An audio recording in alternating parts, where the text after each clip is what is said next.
Hi, welcome to another program. The recent attacks in Gaza indicate a different course, and this is a very particular, interesting course that it takes our attention. I believe also Israel recognizes there's a change in the pattern of Arab nations. Normally, after an attack to Gaza, the Arab nations come together and they make a statement that Israel is against the Muslims, the Palestinians, is a hostile action. But this time, the ambassador of Saudi Arabia to UN have declared that the Palestinians shouldn't do these kind of threats and missile attacks to Israel. And also a missionary, he's a well-known missionary in United Arab Emirates. His name is Wasim Yusuf, has given a full support to Israel attacks. These are at least major indications or indicators how the Arab leading nations have changed their attitudes against the Palestinians issue. They are not supporting as their fathers or grandfathers have supported so far, and they want to get rid of this problem. It's very understandable. It's not only the attitude change, it's also related with the economy, because the economy is now reducing, or the incomes are reducing. The Arab nations do not want to spare more budget or more resources to Palestinian cause. Israel is aware that a full scale of ground offensive has many risks to carry out. However, increasing number of missile attacks to Haifa, to Jerusalem, and Tel Aviv would compel Israel to consider so. And as much as Hamas and Islamic Jihad are aware of it, they are running out of options of such assaulting missiles against Israel because unless Israel stops, they have no other options, to be honest.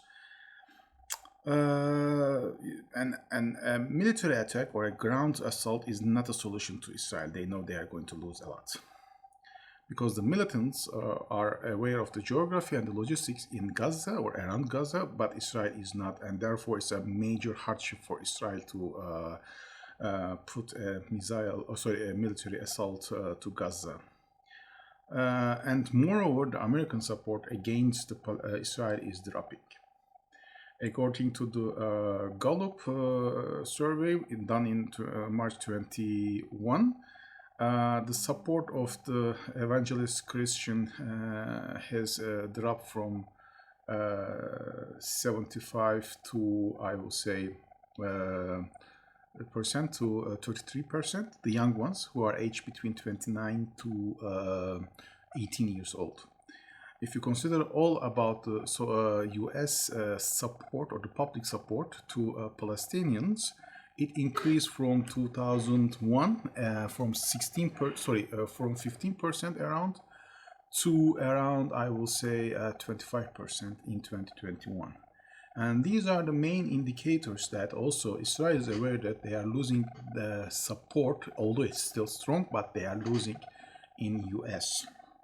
Therefore, Israel now eyes on, I do believe, on Turkey and also on Iran in order to see how they are going to react, because they are the now major two hardships or obstacles for Israel in order to conduct such a ground attack. So with Iran, Iran wants to have a deal with US in terms of nuclear agreements so that they can open the economy, because they need a lot of investments, because they need to change all the technology or renew all the equipments. They need money. In order to money, they have to sell gas and oil, which is now under embargo. So they need to have a deal, a kind of deal. Any deal will not open a direct, I will say, link between Iran and Israel. However, it will ease the tensions between two, as we have discussed in previous programs, that it's beneficial for everybody, including even Saudi Arabia. Therefore, Turkey's position is also important. Turkey is in need of cash, a lot of cash, and Turkey knows that it can be only received from the under the Jewish community, which is now majorly owned by the finance industry is majorly owned by Jewish community. In order to have their support, they have to ease the tension between Israel and Turkey. As we have also discussed, it's likely that within this year and summertime, there will be a resolution between Turkey and Israel, where Turkey is going to promote its ambassador to Israel, Tel Aviv, most likely Jerusalem. I don't think we will assign anyone. But the most important thing that it shows, there is no unity among the Muslim nations. It's lacking, and that encourages Israel to take further actions, and I am sure now they are thinking about this. So how this can be, let's say, rectified?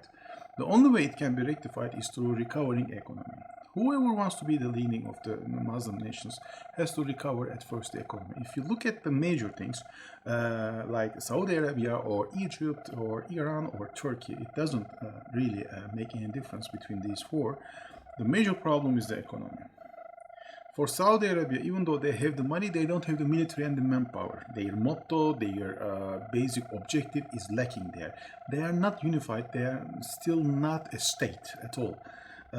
Everything is like, we have discussed in the previous programs that if you look at their army motto, it's only to protect the country, nothing to be a real state. It's only, to follow the to follow the Quran and its objectives. That's all. It's nothing about nationalism. It's nothing about the state. It's just basically follow the objectives of the Quran. So you cannot be a nation. You cannot unite the people. You cannot unite the Muslims among these. Other three have the nationalism, but the problem with the three is the economy. Due to different reasons, all of these three have been struggling with the economy or challenges for years that I remember. I am an adult of around 45 years old, and I have been just remembering, in Turkey at least I can say this safely, that we have been always challenging with the economy. Unless the economy is recovered, neither Turkey nor Iran nor I would say Egypt can be the leader of the Muslim countries. It's impossible. Because if you want to be a leader of any unity or any organization or institution, you have to really be at least following an independent policy or a strategy. And if you are connected to major countries, the global powers, with your economy, you cannot follow that. Therefore, for Turkey, it is very important to rectify its economic hardship if they want to be the leader of the Muslim world.